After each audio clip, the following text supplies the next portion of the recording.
37 సంవత్సరాలు lorry life అనుభవిస్తున్న daddy గడుదాం. Hi daddy, మీ పేరు? నా పేరు శ్రీనివాసరావు. డ్రైవర్ ఫీల్డ్ కి వస్తే మీరు ఇచ్చే సలహా ఏంటి? ఇప్పుడు పొజిషన్ ఏం బాగోలేదు. సొంతంగా తోలుకుని సింగిల్ గా చేసే వాళ్ళకి జాగ్రత్తగా అయితే రూపాయి కాపాడు. దొంగల ప్రాబ్లం చాలా ఉంది. మనం ఎక్కడ పడుకోవాలన్నా సేఫ్టీ తీసుకోవాలి. రాంగ్ రూట్ లో వచ్చేసి మీ లారీ కింద పడిపోయారు అనుకోండి, మీ పరిస్థితి ఎప్పుడైనా అనిపించారా? అనిపిస్తుంది. నాకు పడ్డాడు కాడ కుర్రోడు మామూలుగా హైవేలు వెళ్తా ఉండగానే పిడిసేళ్ళు వచ్చి పడిపోయాడు కుర్రోడు. వర్షాలు ఎడంగా ఆపి లారీ వెళ్ళి తాళాకు చేతిలో పెడితే ఇద్దరు వచ్చి నన్ను కొట్టారు. మనమే గుర్తేసామని ఎవరు చూడలేదు కదా. పిల్లోడు పడిపోయాడు, సైకిల్ వేసి కొట్టేశాడు. ఇంకో అతను వచ్చి కొడుతున్నాడు కానీ ఏంటని అడగతల్లా.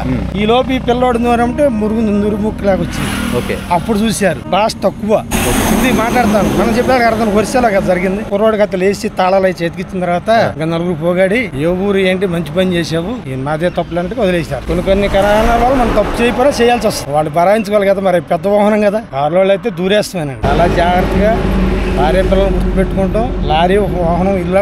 లారీ డ్రైవర్ జీవితం అంటే సింపుల్ ఏం కాదు. శ్రీనివాస్ డాడీ అయితే చాలా బాగా ఎక్స్ప్లెయిన్ చేశారు.